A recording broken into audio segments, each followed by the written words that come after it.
હું અને મારી પત્ની અમારા ગામનું ઘર છોડીને હંમેશા માટે શહેરમાં જઈ રહ્યા હતા. તેનું કારણ અમારો દીકરો હતો, જેણે અમને એવું કહીને પોતાની પાસે બોલાવ્યા હતા કે હવે અમારી ઉંમર થઈ ગઈ છે અને તે ઈચ્છે છે કે અમે સારી સુવિધાઓવાળી જગ્યા પર તેની સાથે આરામથી રહીએ. અમને લાગ્યું કે કદાચ હવે અમારા જીવનનો એ સમય આવી ગયો છે જ્યારે દીકરો અમારો સહારો બનશે. પરંતુ શહેરમાં પહોંચીને અમારી સાથે જે થયું તે કોઈ ખરાબ સપનાથી જરાય ઓછું ન હતું. મારી પત્ની બીમાર હતી, તેને સારવારની જરૂર હતી. જ્યારે મેં મારા જ દીકરા પાસે સારવાર માટે પૈસા માંગ્યા ત્યારે તેણે સ્પષ્ટ શબ્દોમાં કહી દીધું કે હું રસ્તા પર વાટકો લઈને ભીખ માંગી લઉં, પરંતુ તેની પાસે પૈસા માંગવાની આશા ન રાખું. એ સમયે મને એવો અનુભવ થયો જાણે કોઈએ મારા હૃદયને ચીરી નાખ્યું હોય.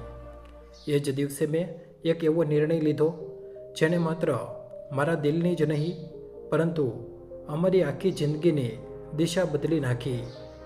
આ વાર્તા માત્ર મારા જીવનની નથી, આ એ લાખો વૃદ્ધોની વાર્તા છે જેઓ પોતાના બાળકો પાસે ઘણી બધી આશાઓ રાખી લે છે, પરંતુ જ્યારે એ આશાઓ તૂટે છે ત્યારે તેમની પાસે પીડા સહન કરવા સિવાય કોઈ રસ્તો બચતો નથી. આ વાર્તાને અંત સુધી ચોક્કસ સાંભળજો, કારણ કે બની શકે કે આમાંથી તમને જીવનની એક નવી શીખ મળી જાય જે અમને અંધારી ગલીઓમાંથી બહાર કાઢીને પ્રકાશ તરફ જવાનો રસ્તો બતાવી દે છે. મારું નામ દીનાનાથ છે.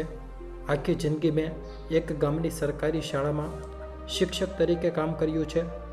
બાળકોને ભણાવ્યા એ જ મારા જીવનની સૌથી મોટી ફરજ અને સૌથી મોટી ખુશી હતી. 6 મહિના પહેલાં જ હું મારી નોકરીમાંથી નિવૃત્ત થયો છું. એ દિવસે હું અને મારી પત્ની વસુંધરા અમારા ગામથી શહેર જવા માટે નીકળી રહ્યા હતા. ટ્રેનની બારી પાસે બેસીને અમે બંને શાંતિથી બહાર જઈ રહ્યા હતા. ખેતર, વૃક્ષો, કાચા રસ્તાઓ અને એ જૂનું ગામ જ્યાં અમે અમારી આખી જિંદગી વિતાવી હતી તે ધીમે ધીમે અમારાથી દૂર થઈ રહ્યું હતું. પરંતુ એ દિવસે અમારા મનમાં ઉદાસી ન હતી, પરંતુ એક અજીબ આશા અને ખુશી હતી.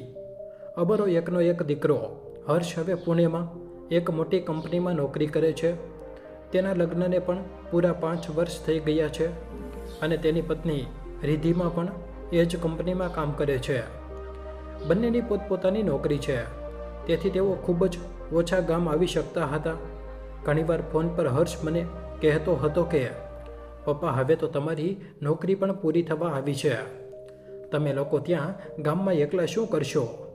એ જૂનું ઘર વેચી દો અને હંમેશા માટે અમારી પાસે પુણે આવી જાઓ. અહીં બધી સુવિધાઓ છે, સારી હોસ્પિટલ છે. જો ક્યારેય સ્વાસ્થ્યને લગતી કોઈ તકલીફ થઈ તો તરત સારવાર પણ મળી જશે. રિદ્ધિમાં પણ ફોન પર એવું જ કહેતી હતી કે મમ્મીજી, તમે આવી જશો તો મને પણ ઘણો ટેકો મળી જશે, ઘર પણ સચવાઈ જશે અને આયુષ પણ તમારી સાથે રહીને ખૂબ ખુશ રહેશે. આખરે દીકરા અને વહુના વારંવાર કહેવા પર અમે પણ એવું વિચારીને નિર્ણય લઈ લીધો કે હવે ગામનું ઘર વેચીને હંમેશા માટે દીકરા પાસે જ જતા રહીએ. પરંતુ ઘર વેચવાના વિચારથી મારું મન ઉદાસ થઈ જતું હતું. આ વાત મેં વસુંધરાને કહી ન હતી. એ દિવસે મુસાફરી દરમિયાન વસુંધરાના ચહેરા પર જે ખુશી હતી તેને શબ્દોમાં વર્ણવી અઘરી હતી. તે વારંવાર મને કહી રહી હતી કે વિચારો, હવે આપણો આયુષ આપણી સામે મોટો થશે. હું તેને મારા હાથે જમાડીશ, તેને વાર્તાઓ સંભળાવીશ, શાળા માટે તૈયાર કરીશ અને રિદ્ધિમાને પણ મદદ કરી દઈશ. બિચારી સવારથી સાંજ સુધી નોકરી કરતી હશે, ઘર પણ સંભાળતી હશે, તેના માટે કેટલું અઘરું થતું હશે. હું તેની વાતો સાંભળીને માત્ર સ્મિત આપી દેતો હતો. તેના મનમાં પોતાના દીકરા માટે જે આશાઓ અને સપનાઓ હતા તેને જોઈને હું કંઈ કહેવા જ નહોતો માંગતો. ધીમે ધીમે કરીને એક પછી એક સ્ટેશન પાછળ છૂટી રહ્યા હતા. ઘણા કલાકોની મુસાફરી પૂરી થઈ અને આખરે અમારી ટ્રેન પુણે સ્ટેશન પર આવીને ઊભી રહી. જેવા અમે પ્લેટફોર્મ પર ઉતર્યા, સામે અમારો દીકરો હર્ષ ઊભેલો દેખાયો. તેની સાથે રિદ્ધિમાં પણ હતી અને તેના ખોળામાં અમારો નાનકડો પુત્ર આયુષ હતો. તેમને જોતાં જ વસુંધરાની આંખોમાં એવી ચમક આવી ગઈ, જાણે કોઈ માતા વર્ષો પછી પોતાના બાળકને જોઈ રહી હોય. તે તરત આગળ વધી અને આયુષને પોતાના ખોળામાં ઉઠાવી લીધો. તેને વારંવાર વહાલ કરવા લાગી. પરંતુ થોડી જ વાર પછી તેણે ધ્યાન આપ્યું કે આયુષ પોતાની ઉંમર પ્રમાણે થોડો દુબળો અને નબળો લાગી રહ્યો છે. તેણે રિદ્ધિમાને કહ્યું પણ ખરું કે વહુ આયુષ તો ખૂબ નબળો લાગી રહ્યો છે. પછી તરત સ્મિત કરતા બોલી કે પણ કોઈ વાંધો નહીં, હું સમજી શકું છું કે તમે બંને ખૂબ વ્યસ્ત રહો છો. નોકરીની સાથે ઘર સંભાળવું સહેલું નથી હોતું. હવે હું આવી ગઈ છું. હવે બધું સારું થઈ જશે. રિદ્ધિમાએ હળવું સ્મિત આપી દીધું. હર્ષે મારો સામાન ઉપાડ્યો અને કહ્યું કે ચાલો પપ્પા, ઘરે જઈએ. અમે બધા કારમાં બેસીને તેમના ફ્લેટ તરફ જવા લાગ્યા.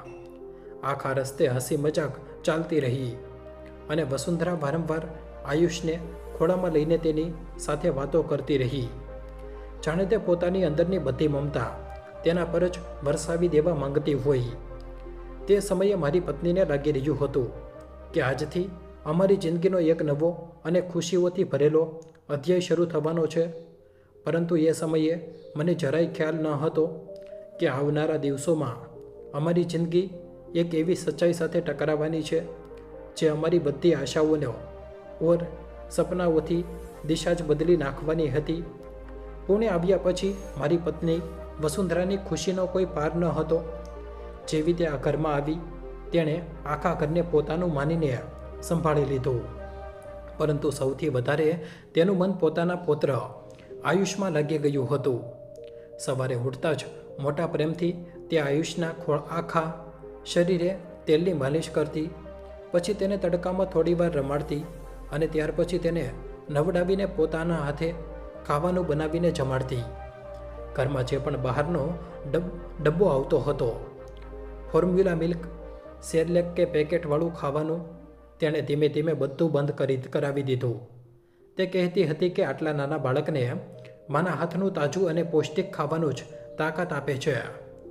ક્યારેક તે તેના માટે લાપસી બનાવતો, ક્યારેક શાકભાજીવાળી ખીચડી, ક્યારેક છૂપ, ક્યારેક સોજીનો શીરો. આખો દિવસ કંઈક ને કંઈક બનાવીને તેને ખવડાવતી રહેતી. ધીમે ધીમે આયુષના ચહેરા પર ચમક પાછી આવવા લાગી. તે પહેલાં કરતાં વધારે રમવા લાગ્યો, હસવા લાગ્યો. આ જોઈને રિદ્ધિમા પણ ખૂબ ખુશ દેખાતી હતી. આયુષ માટે એક આયા રાખવામાં આવી હતી જે આખો દિવસ તેનું ધ્યાન રાખતી હતી. પરંતુ એક દિવસ ઓફિસેથી પાછા ફરતા જ રિદ્ધિમાએ હસતા હસતા કહ્યું કે અરે મમ્મીજી, આયુષ તો હવે તમારી સાથે કેટલો સરસ ભળી ગયો છે.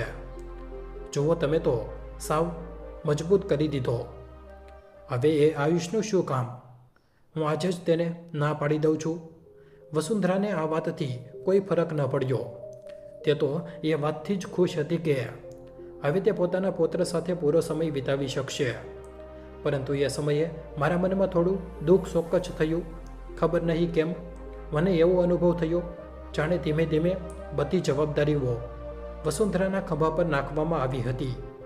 પરંતુ મેં એ સમયે આ વાતને વધારે મહત્ત્વ ન આપ્યું. બીજા જ દિવસથી આયાનું આવવાનું બંધ થઈ ગયું. થોડા દિવસો પછી ઘરમાં રસોઈ બનાવવા આવતી બહેનને પણ છોડાવી દેવામાં આવી. કારણ કે એ જ હતું, વસુંધરા જ્યારે આયુષ માટે કંઈ બનાવતી હતી ત્યારે સાથે બધા માટે પણ બનાવી દેતી. હર્ષ અને રિદ્ધિમાએ કહ્યું કે જ્યારે મમ્મીજી આટલી સરસ રસોઈ બનાવી જ દે છે તો પછી રસોઈવાળી પર પૈસા કેમ બગાડવા? આ સાંભળીને વસુંધરા તો વધારે ખુશ થઈ ગઈ. તે કહેતી કે મને તો આમ પણ નોકરોના હાથનું ખાવાનું ક્યારેય પસંદ નથી આવ્યું. હવે હું મારા દીકરા માટે, મારી વહુ માટે અને મારા પુત્ર માટે મારા હાથે સરસ રસોઈ બનાવીશ. તેની ખુશી જોઈને હું પણ ક્યારેય વધારે કંઈ નહીં કહી શક્યો. પરંતુ સાચું કહું તો મારા મનમાં એક અજીબ ચિંતા થવા લાગી હતી. ધીમે ધીમે 1 મહિનો પસાર થઈ ગયો અને તેની સાથે ઘરનું વાતાવરણ પણ બદલાવા લાગ્યું. જ્યાં પહેલાં હર્ષ અને રિદ્ધિમા કોઈ કામ માટે વસુંધરાને પ્રેમથી કહેતા હતા, ત્યાં જ હવે તેમની બોલવાની રીત હુકમ જેવી થઈ ગઈ હતી. ઓફિસેથી આવતા જ વર્ષ ઊંચા અવાજે કહેતો કે મમ્મી ખૂબ થાકી ગયા છીએ, જલ્દીથી એક કડક આદુવાળી ચા બનાવી દેજે.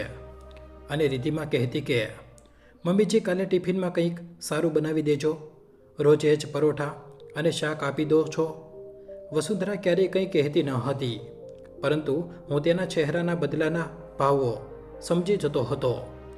ધીમે ધીમે ઘરથી લગભગ બધી જવાબદારી તેના પર આવી ગઈ હતી.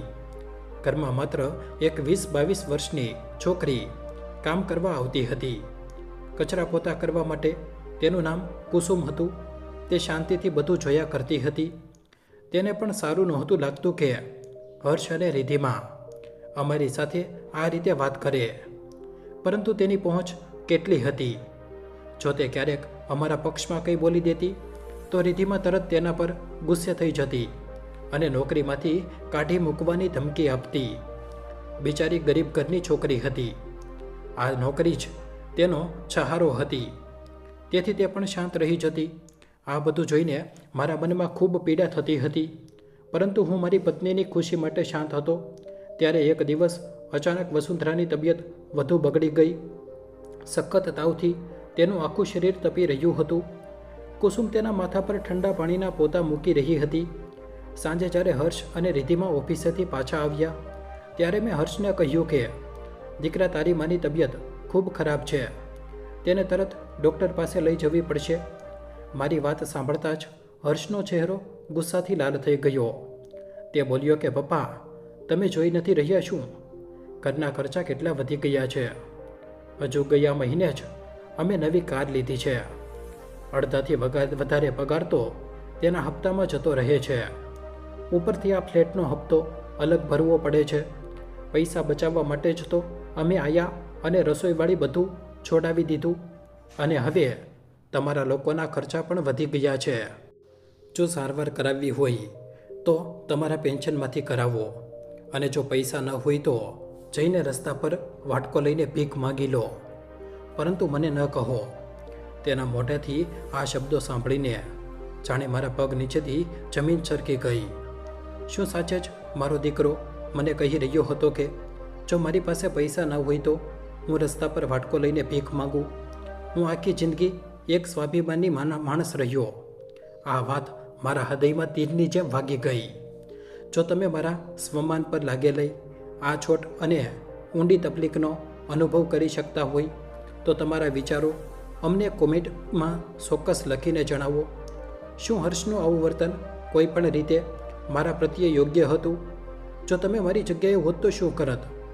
જો તમને આ વાર્તા હૃદયને સ્પર્શી રહી હોય તો વિડીયોને અત્યારે જ લાઈક કરો અને ચેનલને સબસ્ક્રાઈબ કરો, કારણ કે સાચું તો એ છે કે જેટલા પણ લોકો અમારો વિડીયો જોવે છે તેમાંથી ખૂબ ઓછા લોકો જ ચેનલને સબસ્ક્રાઈબ કરે છે. તમારું એક નાનકડું સબસ્ક્રિપ્શન અમને હિંમત આપે છે કે અમે આવી છાછી, લાગણીશીલ અને જિંદગી સાથે જોડાયેલી વાર્તાઓ સતત તમારા માટે લાવતા રહીએ. જેથી ચેનલને સબસ્ક્રાઈબ ચોક્કસ કરો અને આ વાર્તામાં અંત સુધી અમારી સાથે જોડાયેલા રહો, કારણ કે આગળ જે થયું તેણે મારી આખી જિંદગી બદલીને રાખી દીધી. એ જ સમયે મેં મનોમન કસમ ખાઈ લીધી કે આજ પછી હું હર્ષ કે રિદ્ધિમાને ₹1 માટે પણ નહીં કહું. પરંતુ મુશ્કેલી એ હતી કે મારા પૈસા ગામની બેંકમાં હતા અને તેને ઉપાડવા માટે મારે ગામ જવું પડતું. જે થોડા ઘણા પૈસા હું મારી સાથે લઈને આવ્યો હતો તે પણ હવે સંપૂર્ણપણે પૂરા થઈ ગયા હતા.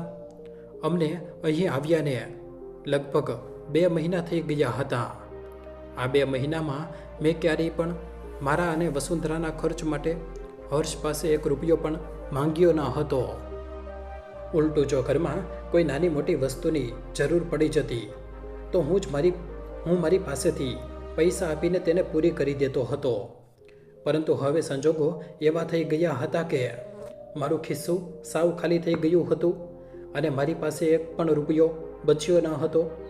વસુંધરાની હાલત એ સમયે ખૂબ ખરાબ હતી. હું શું કરું તે મને કંઈ સમજાતું ન હતું. ત્યારે જ કુસુમ ધીમેથી મારી પાસે આવી. તેના હાથ ધ્રુજી રહ્યા હતા. તેણે પોતાના દુપટ્ટાના ખૂણેથી કેટલીક વળેલી નોટો કાઢી. કુલ 500 રૂપિયા. તે તેની કેટલાક મહિનાઓની બચત હતી. તેણે ધીમેથી કહ્યું કે બાબુજી, તમે જઈને અમ્માજીની સારવાર કરાવી દો. એમની સારવાર ખૂબ જરૂરી છે. જ્યારે તમારી પાસે પૈસા આવી જાય ત્યારે તમે મને પાછા આપી દેજો. તેની વાત સાંભળીને મારી આંખો ભરાઈ આવી અને તેની આંખોમાં પણ આંસુ હતા. આટલું કહીને તે ફરીથી વસુંધરા પાસે જઈને તેના માથા પર પોતા મૂકવા લાગી. ત્યારે જ રિદ્ધિમાનો મોટો અવાજ આખા ઘરમાં ગૂંજી ઉઠ્યો. ઓફિસેથી થાકીને આવ્યા છીએ. હવે શું એક કપ ચા માટે પણ મારે બૂમ પાડવી પડશે? કુસુમ ક્યાં મરી ગઈ? તને આ જ કામ માટે રાખી છે કે તું ડોશીની સેવા કરતી રહે? અમે તને પૈસા આપીએ છીએ કે એ લોકો? ચા જલ્દીથી 2 કપ ચા બનાવીને લાવ. તાવ જ આવ્યો છે. કોઈ કેન્સર નથી થયું કે મરી જશે. પેરાસિટામોલ ખાનામાં પડી હશે. પહેલાં એમને ચા આપ અને પછી તેને આપી દેજે. સારી થઈ જશે. એ સમયે મને સાચે જ લાગ્યું કે હું કેટલો લાચાર થઈ ગયો છું. મારી પત્ની માટે આ ખરાબ સમયમાં કંઈ પણ કરી શકતો નથી. હું તરત એ 500 રૂપિયા લઈને નીચે ગયો. દવાઓ ખરીદી અને વસુંધરાને આપી. પરંતુ એ દવાઓની તેના પર કોઈ અસર થતી ન હતી. હવે મને સ્પષ્ટ સમજાઈ ગયું હતું કે વસુંધરાને તરત ડૉક્ટર પાસે લઈ જવી જરૂરી છે. કારણ કે હવે તેની સારવાર સિવાય બીજો કોઈ રસ્તો બચ્યો જ ન હતો. મને ખબર હતી કે ગામ જવા માટે મને સવાર સુધીમાં જ કોઈ વાહન મળશે. તેથી મેં વિચાર્યું કે કેમ ન હું એ જ ઉકાળો બનાવી દઉં, જે હું હંમેશા વસુંધરાને શરદી, ઉધરસ કે તાવ આવવા પર પીવડાવતો આવ્યો છું. તેનાથી તેને મોટા ભાગે ખૂબ આરામ મળી જતો હતો. હું ધીમેથી રસોડામાં ગયો અને કુસુમને પૂછીને બધો સામાન કાઢવા લાગ્યો. આદુ, તુલસીના પાન, કાળા મરી, લવિંગ અને ગોળ. હું શાંતિથી ઉકાળી રહ્યો હતો કે ત્યારે જ રિદ્ધિમાના રસોડામાં આવી ગઈ. તેણે મને ઉકાળો બનાવતા જોયો તો અજીબ મોઢું બનાવીને બોલી કે અરે બાબુજી, માત્ર વાયરલ જ તો થયો છે. તમે તો એવી રીતે હેરાન થઈ રહ્યા છો જાણે કોઈ ખૂબ મોટી બીમારી થઈ ગઈ હોય. બધાને થાય છે અને સારું પણ થઈ જાય છે. ખેર, જો ઉકાળો બનાવી જ રહ્યા છો તો મારા માટે પણ બનાવી દેજો, અને હા, હર્ષ માટે પણ. આટલું કહીને તેણે પોતાનો એઠો કપ સિંકમાં મૂક્યો અને એક પણ રોકાયા વગર પાછી જતી રહી. ન તો તેણે એવું કહ્યું કે બાબુજી તમે રહેવા દો, હું બનાવી દઉં છું, અને ન તો તેણે એકવાર જઈને વસુંધરાના ખબર અંતર પૂછ્યા. એ સમયે મને સાચે જ શહેર આવવાનો એટલો પસ્તાવો થઈ રહ્યો હતો કે તેને શબ્દોમાં વર્ણવવું અઘરું છે. હું ઉકાળો બનાવતા વારંવાર એ જ વિચારી રહ્યો હતો કે શું સાચે જ અમે આ દિવસ માટે અમારા ઘર આંગણામાંથી દૂર ચાલી આવ્યા હતા. મેં ઉકાળો બનાવીને વસુંધરાને પીવડાવ્યો. તેના માથા પર ઠંડા પોતા મૂક્યા. કુસુમ રસોડામાં પોતાનું કામ કરી રહી હતી, પરંતુ તેનું ધ્યાન વારંવાર અમારી તરફ જ જતું રહેતું હતું. હર્ષ અને રિદ્ધિમાના ડરથી તે ખુલીને કંઈ કહી શકતી ન હતી, પરંતુ છતાં પણ ક્યારેક ગરમ પાણી, ક્યારેક ટુવાલ તો ક્યારેક કંઈક બીજું લાવીને શાંતિથી અમારી મદદ કરી રહી હતી. હું અને વસુંધરા બસ એકબીજાને જોઈ રહ્યા હતા અને મનોમન અમારા નસીબને દોષ આપી રહ્યા હતા. એ રાત્રે અમારા મગજમાં એક જ સવાલ ઘૂમી રહ્યો હતો. એક તરફ અમારો દીકરો અને વહુ, જેના માટે અમે અમારી આખી જિંદગી વિતાવી દીધી, અને બીજી તરફ આ ગરીબ છોકરી કુસુમ, જેણે અમારી પાસેથી ક્યારેય કંઈ મેળવ્યું નથી, છતાં પણ તેના મનમાં અમારા માટે એટલી દયા હતી. હર્ષને ભણાવવા માટે અમે એટલી મહેનત કરી હતી, બેંકમાંથી લોન લીધી હતી. કેટલા વર્ષો સુધી હું એ લોનના હપ્તા ભરતો રહ્યો. ત્યારે જઈને તેને એ લાયક બનાવી શક્યો હતો કે તે એક સારી નોકરી કરી શકે. અને જ્યારે તેના લગ્ન થયા ત્યારે અમે વિચાર્યું હતું કે વહુ ઘરમાં આવશે તો પરિવારને જોડી રાખશે, અમને સહારો આપશે, પરંતુ વાસ્તવિકતા સાવ ઉલટી નીકળી. એ રાત્રે મારા મનમાં ઘણા સવાલો ઉઠી રહ્યા હતા. શું આજ દિવસ માટે લોકો બાળકો પેદા કરે છે? શું ગડપણમાં તેમને આવા અપમાન અને લાચારીનો સામનો કરવા માટે. એ સમયે મને લાગ્યું કે હવે અમારી ધીરજની હદ પૂરી થઈ ચૂકી છે. હવે સમય આવી ગયો હતો કે મારે મારા દીકરા અને મારા સ્વમાનમાંથી કોઈ એકને પસંદ કરવું પડશે. અને મેં એ જ સમયે નક્કી કરી લીધું કે હું મારા સ્વમાનને પસંદ કરીશ. અડધી રાત સુધી ઉકાળા અને દવાઓના કારણે વસુંધરાને થોડો આરામ મળી ગયો હતો. તેના માથાનો તાવ પણ થોડો ઓછો થઈ ગયો હતો. તેને સૂતી જોઈને મેં મનોમન એક નિર્ણય લઈ લીધો હતો. હું કાલે જ તેને અહીંથી લઈને જતો રહીશ. સૌથી પહેલાં તેની સાચી સારવાર કરાવીશ અને પછી અમે બંને પાછા અમારા ગામ જતા રહીશું.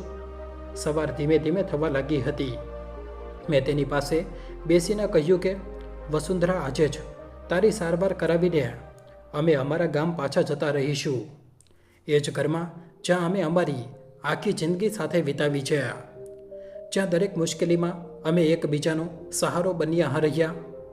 જ્યારે આખી જિંદગી અમે ત્યાં એકબીજાનો હાથ પકડીને વિતાવી દીધી, તો આગળની જિંદગી પણ આપણે બંને એકબીજા માટે પૂરતા છીએ.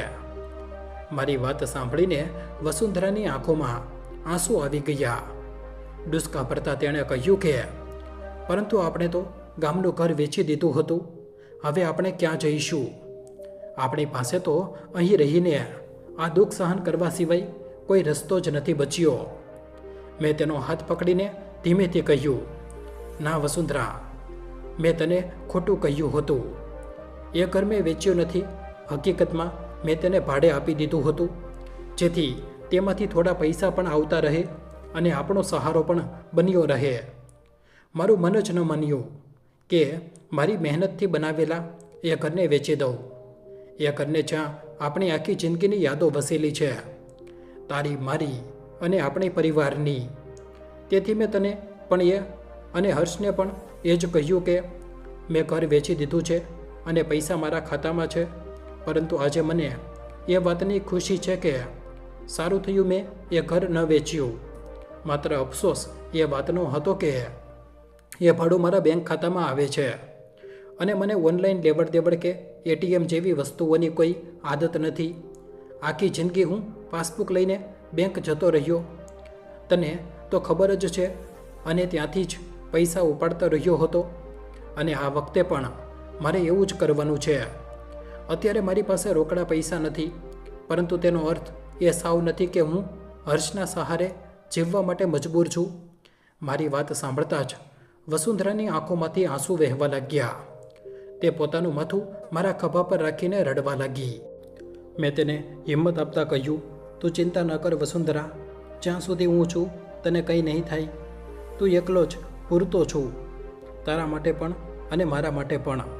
એટલામાં મને એવો અનુભવ થયો જાણે બારી પાસે કોઈ ઊભું રહીને આપણી વાતો સાંભળી રહ્યું હોય. પરંતુ એ વખતે મેં તેના પર વધારે ધ્યાન ન આપ્યું. સવાર થતાં જ હું પહેલી ટ્રેન પકડવા માટે સ્ટેશન તરફ નીકળી પડ્યો. ઘરેથી નીકળતા પહેલાં મેં કુસુમને બોલાવીને સ્પષ્ટ શબ્દોમાં કહ્યું હતું, કુસુમ, જ્યાં સુધી હું પાછો ફરીને ન આવું, તું વસુંધરાનું સારી રીતે ધ્યાન રાખજે. ભલે કંઈ પણ થઈ જાય, તને એકલી છોડીને ક્યાંય ન જતી. તે સમયે મને સાવ અંદાજો ન હતો કે મારી પાછળ આ ઘરમાં શું થવાનું છે. પછીથી જ્યારે હું પાછો આવ્યો ત્યારે કુસુમે મને જે કંઈક જણાવ્યું તે સાંભળીને મારો જીવ કાંપી ઉઠ્યો. એ દિવસે મને પહેલીવાર અનુભવ થયો કે શું સાચે જ કોઈ દીકરો અને વહુ આટલા પણ નિર્દયી હોઈ શકે છે કે માણસાઈ પણ ભૂલી જાય. રાત્રે જ્યારે હું વસુંધરાને સમજાવી રહ્યો હતો કે મેં ગામનું ઘર વેચ્યું નથી, પરંતુ ભાડે આપી દીધું છે, ત્યારે રૂમની બહાર ઊભેલી રિદ્ધિમાં અમારી વાતો સાંભળી ચૂકી હતી. તેણે તરત જઈને હર્ષને બધું જણાવી દીધું હતું. એ જ ક્ષણે બંનેને એ સમજાઈ ગયું હતું કે જો હું ગામથી પૈસા લઈને પાછો આવી ગયો તો વસુંધરાની સારવાર કરાવીને હું તેને પાછી ગામ લઈ જઈશ અને પછી તેમના હાથમાં કંઈ નહીં આવે. કદાચ આ જ લાલચમાં તેમણે એ કાવતરું રચ્યું જેના વિશે અમે સપનામાં પણ વિચાર્યું ન હતું. સવારે જ્યારે વસુંધરા બાથરૂમ જવા માટે ઊભી થઈ, તેના થોડી જ વાર પહેલાં રિદ્ધિમાએ ચૂપચાપ બાથરૂમના ભોંયતળિયા પર તેલ ઢોળી દીધું હતું. જેવી વસુંધરા અંદર ગઈ તેનો પગ લપસ્યો અને તે જોરથી પડી ગઈ. તેની કમરમાં ખૂબ ઊંડી ઈજા થઈ હતી. તે પીડાથી કણસી રહી હતી અને ઊભી પણ થઈ શકતી ન હતી. તેનો અવાજ સાંભળતા જ કુસુમ દોડતી આવી અને તેને ઉઠાવવાનો પ્રયત્ન કરવા લાગી. પરંતુ ત્યારે જ રિદ્ધિમા ત્યાં આવી ગઈ અને કુસુમ પર ગુસ્સે થતાં બૂમો પાડવા લાગી. તને મેં અહીં ઘરનું કામ કરવા માટે રાખી છે, આ ડોશીની સેવા કરવા માટે નહીં. ચાલ જઈને ઘરની સાફ સફાઈ કર અને આને અહીં જ પડી રહેવા દે. થોડી વારમાં પોતે જ ઊભી થઈ જશે. પરંતુ એ દિવસે પહેલીવાર કુસુમે સામો જવાબ આપ્યો. તેની આંખોમાં ગુસ્સો હતો અને અવાજમાં સચ્ચાઈ. તેણે સ્પષ્ટ કહ્યું, મેડમ, હું તમારા ઘરની નોકરાણી છું, તમારી ગુલામ નથી. તમારી અંદરની માણસાઈ ભલે મરી ગઈ હોય, પરંતુ મારી અંદર હજુ જીવતી છે. શું તમને દેખાઈ નથી રહ્યું કે અમ્માજી બાથરૂમમાં પડી ગયા છે અને તેમને કેટલી ઈજા થઈ છે? જ્યારે તે વસુંધરાને ઉઠાવવા લાગી ત્યારે તેને અનુભવ થયો કે જે જગ્યાએ વસુંધરા પડી હતી ત્યાં ઘણું બધું તેલ ફેલાયેલું હતું. એ જ ક્ષણે તેને સમજાઈ ગયું કે આ કોઈ અકસ્માત નથી, પરંતુ જાણી જોઈને કરવામાં આવેલું કામ છે. તે કોઈક રીતે ટેકો આપીને વસુંધરાને રૂમ સુધી લાવી, તેને પથારી પર સુવડાવી અને દુખાવાની દવા આપી. હવે બંને પાસે માત્ર મારી રાહ જોવા સિવાય કોઈ રસ્તો ન હતો. પરંતુ રિદ્ધિમા ક્યાં માનવાની હતી? તે ફરીથી રૂમમાં આવી અને કુસુમ પર બૂમો પાડતા બોલી, ખૂબ થઈ ગયું નાટક, હવે ચૂપચાપ અહીંથી નીકળી જા. અને માજી, તમે પણ આ દુખાવાનું બહાનું છોડો. કામથી બચવાનું નાટક કરો છો. સવારે તો તમે સાવ ઠીક હતા, મેં જોયું હતું. જાઓ, ઊભા થાવ અને અમારા માટે નાસ્તો બનાવો, અમારે ઓફિસ માટે નીકળવું છે. આટલું કહીને તેણે વસુંધરાને પથારીમાંથી લગભગ ખેંચવાનો પ્રયત્ન કર્યો. વસુંધરા પીડાથી કણસી રહી હતી અને માંડ ઊભી થઈ શકતી હતી. આ બધું જોઈને કુસુમની ધીરજ તૂટી ગઈ. તેણે વિચાર્યા વગર રિદ્ધિમાના ગાલ પર એક જોરદાર લાફો મારી દીધો. રિદ્ધિમા જાણે આઘાતમાં સરી પડી. તે ગુસ્સાથી ધ્રુજતા બોલી કે, બે કોડીની નોકરાણી, તારી આટલી હિંમત કે તે મારા પર હાથ ઉપાડ્યો? હવે હું તને તારી હેસિયત બતાવું છું. તે કુસુમ પર હાથ ઉપાડવા જ જઈ રહી હતી કે કુસુમે તેનો હાથ પકડીને જોરથી મરોડી દીધો અને બોલી કે, મારા પર હાથ ઉપાડવાની ભૂલ ન કરતા. મેડમ, આ હાથ જો ઘરનું કામ કરવું જાણે છે તો તમારા જેવા લોકોના હાથ મરોડવાનું પણ જાણે છે. જ્યાં સુધી બાબુજી નથી આવી જતા, ન હું અહીંથી જઈશ અને ન અમ્માજીને ક્યાંય જવા દઈશ. અને જો તમે વધારે અત્યાચાર કર્યો તો હું પોલીસને ફોન કરી દઈશ. તમને પણ ખબર છે કે પોલીસને ખબર પડી કે તમે અમારી બીમાર વૃદ્ધ સાસુ સાથે શું કર્યું છે તો તમારી સાથે શું થશે? પોલીસનું નામ સાંભળતા જ રિદ્ધિમાનો ચહેરો નિસ્તેજ થઈ ગયો. એ સમયે તેની પાસે પાછા ખસવા સિવાય કોઈ રસ્તો ન હતો. સાંજ સુધીમાં હું ગામથી પૈસા લઈને પાછો આવી ચૂક્યો હતો. જેવો ઘરમાં પગ મૂક્યો, કુસુમે મને સવારથી લઈને અત્યાર સુધીની બધી વાત જણાવી દીધી. તેની દરેક વાત સાંભળતા મારી અંદર જાણે આગ સળગી ઉઠી. મને સમજાઈ ગયું હતું કે આ બધું કોઈ અકસ્માત નહીં, પરંતુ વિચારીને બનાવેલી ચાલ હતી. હું હર્ષ અને વાત કરવા માટે તેના રૂમ તરફ જઈ રહ્યો હતો કે ત્યારે જ અંદરથી બંનેના જોરદાર ઝઘડાના અવાજો આવવા લાગ્યા. હું દરવાજાની બહાર જ રોકાઈ ગયો. અંદર હર્ષ ગુસ્સામાં રિદ્ધિમા પર બૂમો પાડી રહ્યો હતો. બધું તારા કારણે થયું છે. શું જરૂર હતી તારું અસલી રૂપ બતાવવાની? હવે જો તે બંને અહીંથી જતા રહ્યા તો આપણને પૈસા કેવી રીતે મળશે? આપણે તો એવું જ વિચાર્યું હતું કે આપણે ગામનું ઘર વેચી દીધું છે અને બધા પૈસા પપ્પાના ખાતામાં હશે. તે તો આમ પણ ઘરડા થઈ ગયા છતાં મરી જ જાત અને બધા પૈસા આપણા થઈ જાત. પરંતુ હવે તો બધું હાથમાંથી નીકળી જશે. ન ઘર મળ્યું ન પૈસા, અને ઉપરથી તેમના પેન્શનના પૈસા પણ તે બંને પોતે જ વાપરી લેશે. રિદ્ધિમા પણ પસ્તાવા ભરેલા અવાજમાં કહી રહી હતી. તેથી જ તો મેં સવારે બાથરૂમમાં તેલ ઢોળ્યું હતું. જેથી મમ્મીજી રડી પડી જાય, તેમને ગંભીર ઈજા થઈ અને તેમને હોસ્પિટલમાં દાખલ કરવા પડે. ત્યારે તે ક્યાંક જઈ જ ન શકે. પરંતુ નસીબ પણ ખરાબ હતું.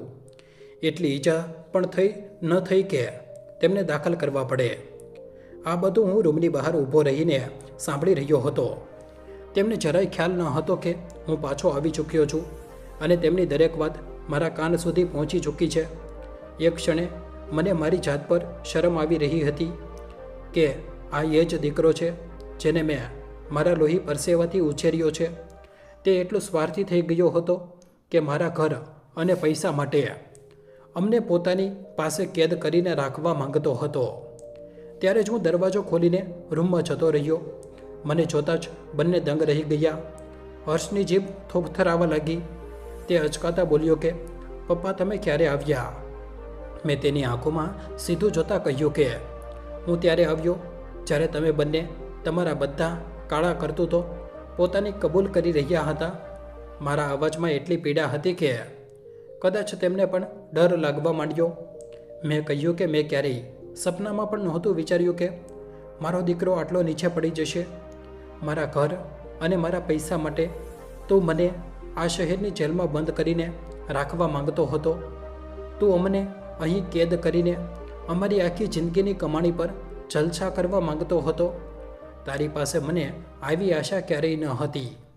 મારી આંખોમાં આંસુ હતા, પરંતુ અવાજમાં હવે મક્કમતા હતી. મેં કહ્યું કે હવે હું અહીં એક પળ પણ નહીં રોકાઉં. હું મારી વસુંધરાને લઈને અત્યારે આ સમયે અહીંથી જઈ રહ્યો છું અને આજ પછી તું ભૂલી જજે કે તારા કોઈ મા બાપ પણ છે.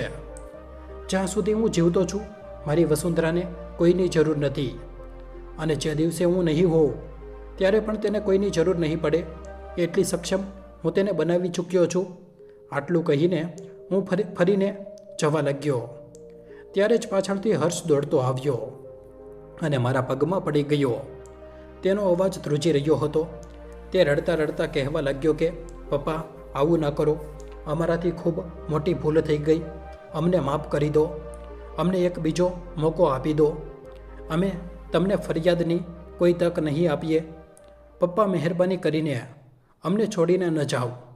મને એ સમયે સ્પષ્ટ સમજાઈ ગયું હતું કે મારી સામે ઊભેલો માણસ મારો દીકરો નથી, પરંતુ એક એવો લાલચુ વ્યક્તિ છે જેને માત્ર એ વાતનો ડર સતાવી રહ્યો હતો કે ક્યાંક મારા ગયા પછી કરોડોની મિલકત અને મારી આખી જિંદગીની કમાણી તેના હાથમાંથી નીકળી ન જાય. તેમણે તો પહેલાં જ એ યોજના બનાવી રાખી હતી કે ગામનું ઘર વેચાવીને તેઓ અમને શહેર બોલાવીને હંમેશા માટે પોતાની પાસે રાખી લેશે. પછી અમે બંને વૃદ્ધ મા બાપ તેમની દયા પર જીવતા રહીશું અને તે અમારી મહેનતની કમાણી પર જલસા કરશે. પરંતુ કદાચ ભગવાનને કંઈક બીજું જ મંજૂર હતું. મારા જીવનનો એક નાનકડો નિર્ણય કે હું ગામનું ઘર વેચવાને બદલે તેને ભાડે આપી દઉં આજે અમારા માટે સૌથી મોટો સહારો બની ગયો હતો. જો સાચે જ મેં એ ઘર વેચી દીધું હોત તો કદાચ આજે અમારી પાસે પાછા ફરવા માટે કોઈ ઠેકાણું જ ન બચત. હર્ષે ઘણીવાર મને કહ્યું હતું કે પપ્પા, તમે બધા પૈસા મારા ખાતામાં મોકલી દો, તેથી તમારે વારંવાર ગામ જઈને પૈસા ઉપાડવાની જરૂર ન પડે. પરંતુ કદાચ ક્યાંક ને ક્યાંક મારો અનુભવ મને સાવધાન કરી રહ્યો હતો. તેથી મેં પૈસા મારા ખાતામાં જ રહેવા દીધા અને આજે એ જ સાવધાની મારા કામમાં આવી. એ દિવસે મને અનુભવ થયો કે જે દીકરાએ મને અમારી દરેક ખુશી કુરબાન કરીને મોટો કર્યો, તેના મનમાં અમારા માટે આટલો સ્વાર્થ ભરાઈ ગયો છે. મેં વસુંધરાનો હાથ મજબૂતીથી પકડ્યો અને તેને ભરોસો અપાવ્યો કે જ્યાં સુધી હું જીવતો છું તેને કોઈ બીજાની જરૂર નહીં પડે. ત્યાર પછી હું તેને તરત હોસ્પિટલ લઈ ગયો અને કુસુમ પણ અમારી સાથે હતી. ડૉક્ટરોએ તેની પૂરી સારવાર કરી અને ભગવાનનો આભાર હતો કે ઈજા ગંભીર ન હતી, તે ખતરાથી બહાર હતી. સારવાર પછી જ્યારે અમે રેલવે સ્ટેશન તરફ જઈ રહ્યા હતા ત્યારે કુસુમ અમને મૂકવા આવી. ત્યાં જ અચાનક વસુંધરાના મોઢેથી નીકળી ગયું, દીકરી, શું તું અમારી સાથે અમારા ગામ ચાલીશ? અમારી દીકરી બનીને અમારી સાથે રહીશ? આ સાંભળતા જ કુસુમની આંખો ભરાઈ આવી. તેણે રડતા રડતા વસુંધરાના પગ પકડી લીધા અને રડતા રડતા બોલી, બાળપણમાં જ મારા માતા પિતા મને છોડીને જતા રહ્યા. કાકા કાકીએ મને બસ કોઈક રીતે મોટી કરી દીધી, પરંતુ ન ભણાવી અને ન કોઈ લાયક બનાવી. તેથી મારે ઘરે ઘેર ઘેર કામ કરવું પડે છે અને જે પૈસા મળે છે તે પણ મારા હાથમાં નથી રહેતા. તેણે કહ્યું કે જો અમે સાચે જ તેને અમારી દીકરી બનાવીને અમારી સાથે રાખી લઈએ તો તેનાથી મોટું સૌભાગ્ય તેના માટે કંઈ નહીં હોય. કુસુમની વાતો સાંભળીને મારી આંખો પણ ભીની થઈ ગઈ. મને અનુભવ થયો કે તેના હૃદયમાં કેટલી પીડા છુપાયેલી હતી, પરંતુ તેણે ક્યારેય એમને તેનો અનુભવ પણ ન થવા દીધો. તે હંમેશા સ્મિત કરીને અમારું ધ્યાન રાખતી હતી, જાણે પોતાના દુઃખોને તેણે ક્યાંક અંદર ન દબાવી દીધા હોય.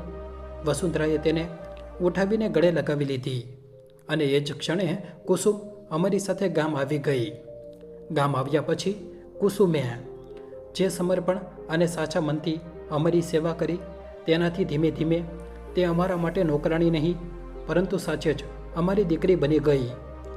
જે ઘરમાં પહેલાં શાંતિ અને ઉદાસી રહેતી હતી, ત્યાં હવે પોતાપણું અને શાંતિ પાછી આવી ગઈ હતી. કેટલાક વર્ષો પસાર થઈ ગયા અને એક દિવસ મેં મારું વસિયતનામું બનાવ્યું, જેમાં મારી બધી મિલકત કુસુમના નામે કરી દીધી. જ્યારે આ વાતની હર્ષને જાણ થઈ ત્યારે તે ગુસ્સામાં ગામ ચાલ્યો આવ્યો અને મને કહેવા લાગ્યો કે હું તેના ભાગની મિલકત કોઈ નોકરાણીને ન આપી શકું. પરંતુ આ વખતે હું પૂરી રીતે શાંત અને મક્કમ હતો. મેં સ્પષ્ટ શબ્દોમાં તેને કહ્યું કે આ મિલકત તારી મહેનતની કમાણી છે, આમાં કોઈ પણ વારસાઈ ભાગ નથી. તેથી હું આ જેને ઈચ્છું તેને આપી શકું છું. જે રીતે મેં મારી મહેનતનું બધું બનાવ્યું, તેવી જ રીતે તું પણ તારી મહેનતથી તારી જિંદગી બનાવ અને હવે તારે મારી પાસે કોઈ આશા રાખવાની જરૂર નથી.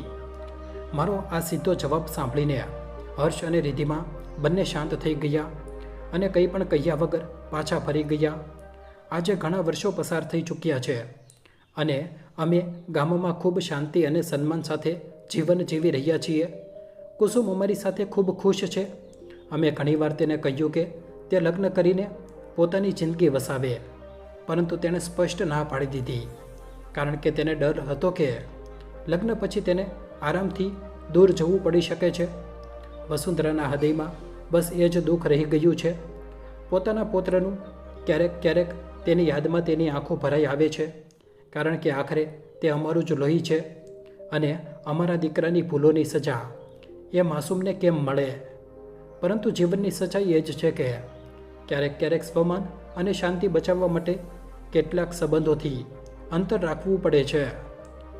અમારા આશીર્વાદ આજે પણ અમારા પુત્રની સાથે છે અને અમને ભરોસો છે કે એક દિવસ જ્યારે તેને સચ્ચાઈની ખબર પડશે ત્યારે કદાચ તે પોતે પોતાના દાદા દાદીને શોધતો અમારી પાસે ચોક્કસ આવશે. તો મિત્રો, તમે જ જણાવો કે શું મેં હર્ષ સાથે યોગ્ય કર્યું કે પછી મારે મારા વસિયતનામા માટે તેને પણ થોડો ભાગ આપવો જોઈતો હતો? તમારા વિચારો અમને કોમેન્ટમાં ચોક્કસ લખીને જણાવો. જો તમને આ વાર્તા પસંદ આવી હોય તો વિડીયોને લાઈક કરો અને વધારેમાં વધારે લોકો સુધી શેર કરો. શું ખબર આ વાર્તા કોઈ બીજી વસુંધરા કે દીનાનાથ સુધી પહોંચી જાય અને તેને પોતાની જિંદગીમાં સાચો નિર્ણય લેવાની હિંમત મળી જાય. અને જો તમે આવી જ હૃદયને સ્પર્શી લે તેવી વાર્તાઓ સાંભળવાનું પસંદ કરતા હોય તો ચેનલને સબસ્ક્રાઈબ કરવાનું સાવ ના ભૂલતા. સાથે જ કોમેન્ટમાં તમારા શહેરનું નામ ચોક્કસ લખજો. સાચું માનજો અને એ જાણીને ખૂબ ખુશી થાય છે કે અમારો વિડીયો દુનિયાના કયા કયા ખૂણામાં જોવામાં આવી રહ્યો છે. મળીએ છીએ આગળની કહાનીમાં. ત્યાં સુધી જય શ્રી કૃષ્ણ. રાધે રાધે.